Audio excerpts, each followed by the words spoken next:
प्रियङ्काको फोटोसुटमा Baburam भट्टराईको tweet. Priyanka भन्छन् फोटोमाथिको टिप्पणी मलाई मतलब छैन।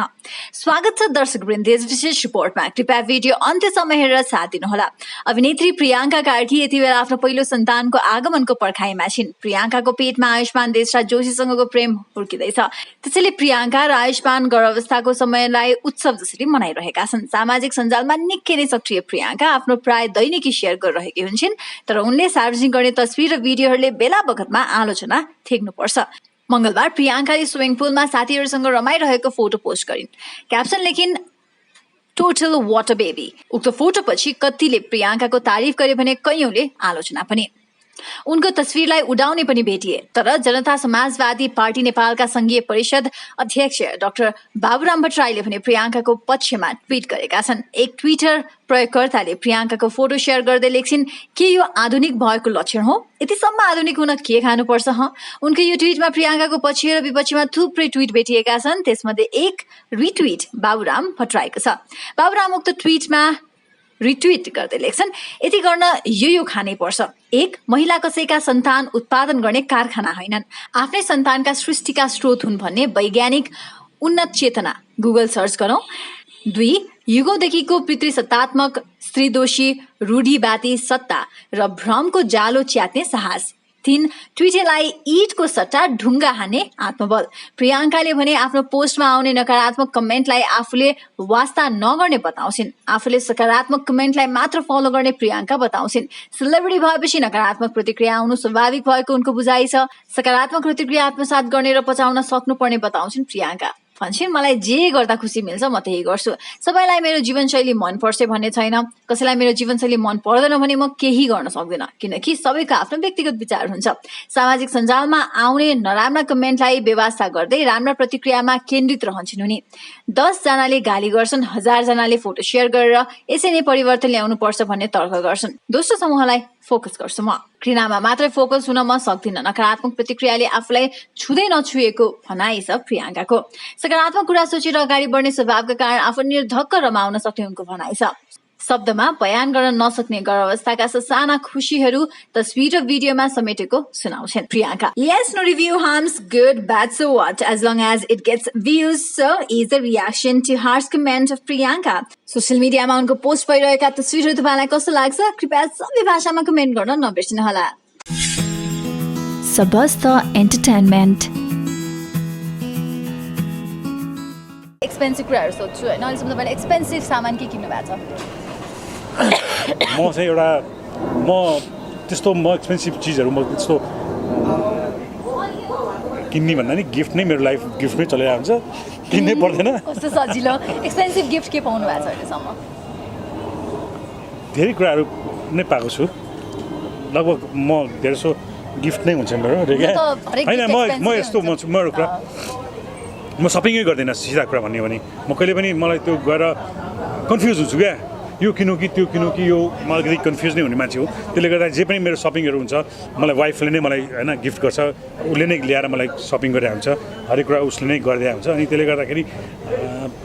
लगभग मेरो त्यस्तो आफैले सपिङ चाहिँ म केही पनि गर्दिनँ।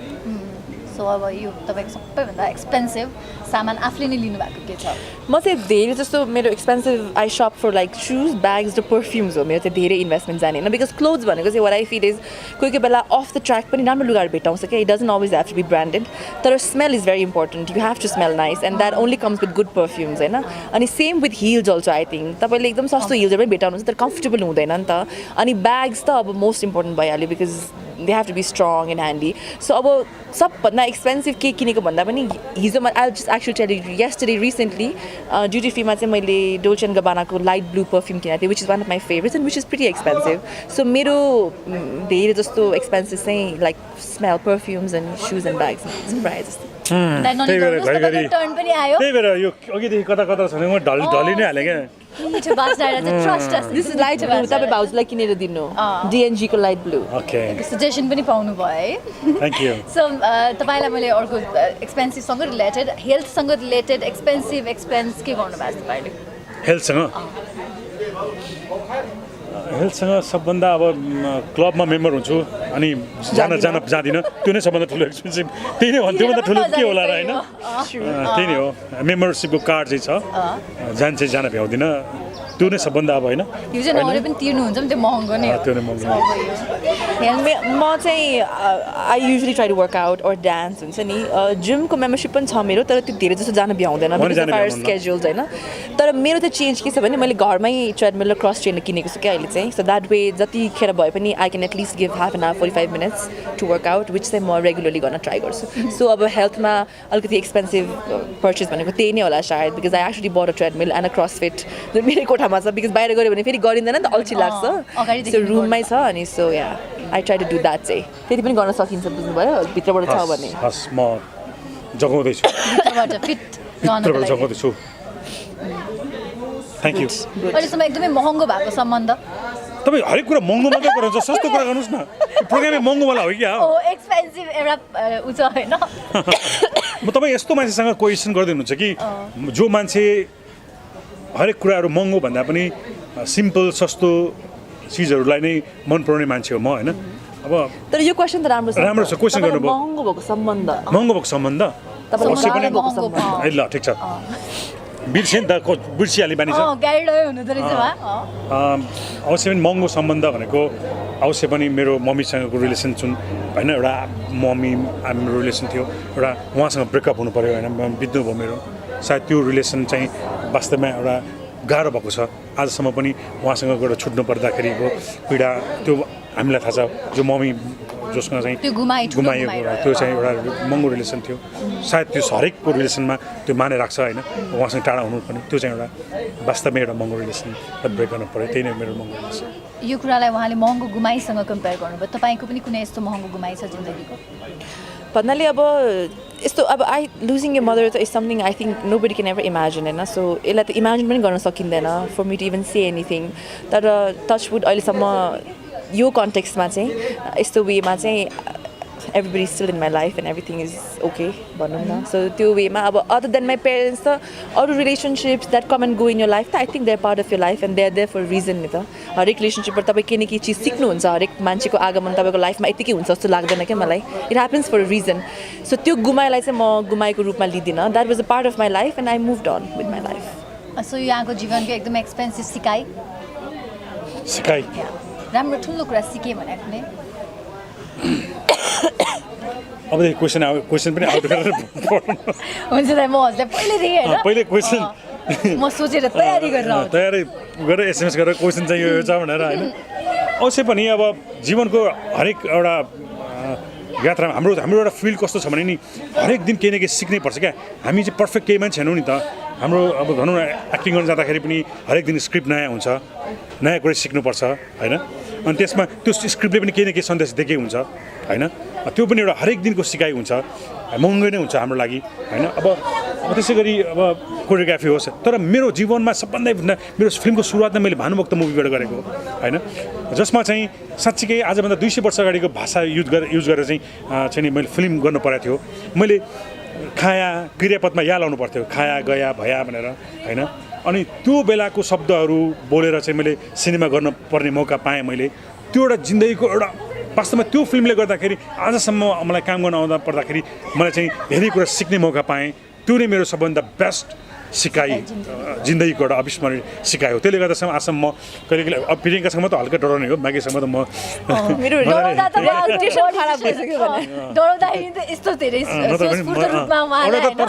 एक्टिङ गर्छु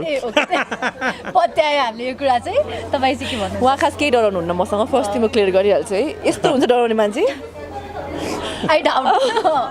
सो के सोध्नु भएको थियो उहाँ यति बोल्नु भयो कि मैले बिर्सेँ कि म सम्झाउँछु अहिलेसम्मको सबभन्दा ठुलो सिकाइ सबभन्दा एक्सपेन्सिभ सिकाइ आई थिङ्क म चाहिँ लाइक समग्रमा बोल्नु पर्दाखेरि सबभन्दा एक्सपेन्सिभ सिकाइ मेरो life was to be like thick head and be hard hard skin के स्पेसली यो इन्डस्ट्रीमा आइसकेपछि चाहिँ the kind of things you face every day जुन तपाईँले ब्याटल गर्नुपर्छ सो तपाईँ अलिक थिक स्किन भएर तपाईँ अलिकति हार्ड सेल्ड हुनु भएन भने चाहिँ it will affect you mentally and not just me anybody in that daily life I think अहिलेको जमाना यस्तो भइसक्यो it's so cut throat because social media यस्तो एक्सेसिबल छ जसले जसलाई जे लेख्न नि पाउँछ जसले जसलाई जे भन्न नि पाउँछ you don't even have to be famous any more आजकल त रातारात मान्छे फेमस पनि हुन्छ डिफेम्ड पनि हुन्छ होइन सो यो चाहिँ इज द मोस्ट एक्सपेन्सिभ सिकाइ आई थिङ्क जुन सबैले लिनुपर्छ to be very thick skin and to be not very emotional because it will affect you mental health otherwise so यो चाहिँ मैले पनि सिकेको एकदम एक्सपेन्सिभ सिकाइ हो मेरो लाइफमा वेल सेड अहिलेसम्म दाइले खुलस्त भन्नु पऱ्यो होइन अहिलेसम्म आफूले गरेको मुभीमध्ये पैसा वाइज एक्सपेन्सिभ तपाईँको लागि कुन फिल्म थियो पैसा वाइज भानुभक्तबाट सिकाइ धेरै सिक्नुभयो त्यो फिल्म तपाईँको लागि मेरो चाहिँ अब यो फिल्मबाट भन्दा पनि जब मैले दर्पण छाया आफ्नो मान्छे जिन्दगानी भन्ने फिल्महरू जब गरेँ होइन जुन सक्सेस भयो अनि त्यसपछि मेरो चाहिँ अनि त्यो फिल्महरू चाहिँ मैले खासमा एकदम मिनिमम रेटमै उहाँहरूकै प्रड्युसरको रेटमै गरेको थिएँ होइन त्यसपछि चाहिँ मेरो रेट बन्यो अनि त्यसपछि चाहिँ मैले राम्रो फिल्महरू गर्ने राम्रो पैसा पाउने होइन त्यही मौका पाएँ त्यसपछि मैले धेरै फिल्महरू अनि मेरो एउटा मार्केट बन्यो अनि बल्ल मैले चाहिँ फिल्महरू गर्नु पर्यो त्यसपछि मैले महँगो चार्ज गर्नुभएको होइन म त्यसपछि जति पनि 3टा फिल्महरू गरेपछि जुन सक्सेस पाएँ मैले त्यसपछि आजको दिनसम्म भगवान्को कृपाले मैले जुन बेला त्यो बेलामा जुन रेटमा काम गर्थेँ मैले त्यही रेटमा काम गरेँ मैले म सक्सेस भएर म एकदमै हुँदाखेरि पनि मैले हाई डिमान्ड गरेर म एकदमै उसमा नि पुगिनँ होइन मैले किनकि इन्डस्ट्री मैले बुझेको छु हामीमा कुन मार्केट थियो कुन इन्डस्ट्री थियो बुझे भएको कारणले गर्दाखेरि मैले त्यस्तो हाई डिमान्ड पनि गरेन आज जुन बेलामा जुन रेटमा काम गर्थेँ म आजसम्म त्यही रेटमा काम गरिरहेको छु मैले त्यस्तो मलाई त्यही भएर मलाई आफूलाई म धेरै माथि पुगेको थिएँ भने मलाई कहिल्यै फिल भएन म धेरै मुनि पुगेको छु कहिले फिल भएन दर्शकबिनको माया पाएको छु त्यसले गर्दाखेरि मैले कहिले पनि फिल गर्ने मौका पाएन त्यही रेटमा म कन्सट्यान्ट एउटै रूपले काम गरिरहेको छु यस्तो फिलिङ्स आउनु उमेरको पनि एउटा कारण हो कि जस्तो लाग्छ यङ हुँदाखेरि चाहिँ चाँडो सिकौँ चाँडो कमाउँ सबै चाँडो पाउँ भन्ने एक्ज्याक्टली म भन्छु मैले आज तपाईँलाई भन्छु एउटा कुरा चाहिँ यो अलिक अलग छ ह्युमर भन्दा पनि हाँसुर्दा भन्दा पनि साँच्चै सिरियस कुरा वास्तवमा त्यसरी काम गर्ने मौका नै पाएन क्या जस्तो आजको आर्टिस्टहरूले चाहिँ एउटा फिल्म गर्छन् ब्रेक गर्छन् होइन अनि गर्छन् हाम्रो टाइममा त्यो थिएन क्या किनकि हामी सीमित कलाकार थियौँ अनि कस्तो थियो भने निर्माता निर्देशकहरूको पनि हामीलाई डिमान्ड थियो क्या अनि हाम्रो चाहिँ एउटा अनफर्चुनेटली भनेर टाइपको नि एउटा सेड्युल जुध्यो क्या हाम्रो एउटा फिल्म जुझ्न कारणले गर्दाखेरि किनकि सेड्युल मिलाउँदा 10 वर्ष लाग्यो त्यो सेड्युल मिलाउनलाई मैले कहिले पनि वास्तवमै 10 वर्ष लाग्यो त्यो सेड्युल मिलाउनलाई किनकि हामी बुक थियौँ त वर्षौँसम्म बुक थियौँ नि त अनि त्यसले गर्दा त्यो मिलाउँदा 10औँ वर्ष लाग्यो मिलाउन सकेनौँ त्यसले गर्दा राम्रोसँग अलिकति काम पनि गर्न सकेनौँ हामीले त्यसरी राम्रो फिल्म पनि दिन सकेनौँ होइन त्यो अलिकति प्रब्लमहरू क्रिएट भयो अनि त्यसले गर्दाखेरि चाहिँ जुन क्वेसनको आन्सर यही नै हो हजुर तपाईँ के भन्नुहुन्छ तपाईँको करियरको लागि अलिकसम्मको एक्सपेन्सिभ मुभी भनेर चाहिँ म त्यसरी लेबल गर्दिनँ होइन बिकज उहाँले भन्नुभएको थियो we actually know the industry very well के र मलाई चाहिँ कहिले पनि यस्तो निड आएन मेरो लाइफमा to actually disclose and say कि प्रियङ्का कार्कीले यति लिन्छन् भनेर आई थिङ्क तपाईँले त्यस्तो मेरो न्युज कहिले पनि पढ्नु भएको पनि छैन होला होइन बिकज हाम्रो मार्केटमा that is not was important right now के अहिलेको टाइममा what is important is to make movies that actually matter नि त हाम्रो मुभिजमा आजकल technically it's very sound we use the best cameras equipment wise सबै राम्रो छैन तर मुभीमा हाम्रो सब्सटेन्स नै छैन कि प्रायः जस्तो मैले फिल गरेको तत्त्व छैन कि जे चाहिन्छ नि वाट म्याटर्स टु यु जुन मुभीमा हुनुपर्छ जुन which you will take with you in your heart त्यो धेरै कम छ नि त सो त्यसैले मैले पनि मेरो all my career that I've work अहिलेसम्म सकेसम्म एकदम राम्रो ब्यानरहरूसँग एकदम राम्रो प्रडक्सन्सहरूसँग होइन र म यो चाहिँ आज अनेस्टली म नढाँटिकन के भन्छु भने not every movie will have the same budget के र not everything is about money यो चाहिँ म आज पनि भन्छु कि समटाइम्स तपाईँले कुनै मुभी यस्तो पनि गर्नुहुन्छ जहाँ धेरै पेमेन्ट नहोला तपाईँको लागि छुट्याइएको जुन स्मल बजेट मुभीहरूलाई बट त्यसको एसेन्स एन्ड त्यसको फिल यति राम्रो हुन्छ कि you'll do it I have also done it होइन एन्ड देयर सम मुभिज जुन सोल्ली पैसाको लागि मात्रै पनि गर्नुपर्छ because after all life has to go on नि त काम त गर्नु पऱ्यो होइन तर पनि अहिलेको टाइममा चाहिँ I don't think we are that industry well enough where we can see कि म यतिभन्दा तलमा चाहिँ म काम गर्दिनँ भनेर आई थिङ्क कसैले पनि भन्न सक्दैन भन्न त भनिहाल्छन् होइन जसले पनि तर we are not there yet के तपाईँ एक्चुली नै यो फिल्म इन्डस्ट्री क्राफ्टलाई हाम्रो इन्डस्ट्रीलाई रेस्पेक्ट गर्ने हो भने चाहिँ we are not there yet I think त्यहाँसम्म पुग्नको लागि त हाम्रो मुभिजहरू पनि त त्यो औकातको हुनु पऱ्यो नि त where we can see all demand जब कि दर्शकले फुल फ्लेज मुभिज हेरिदिनुहुन्छ जहाँ हाम्रो मुभिजको पनि त्यस्तो डिमान्ड हुन्छ तर it will get there some day we are going त्यो डिरेक्सनमा गइ चाहिँ रहेछौँ त it will be a while I think शुभकामना छ लका जवानको लागि यहाँको विवाहको लागि पनि शुभकामना छ यहाँले समय दिनुभयो धेरै धेरै धन्यवाद thank you so much thank you Thank you for watching. Don't forget to like and subscribe. Please press the bell icon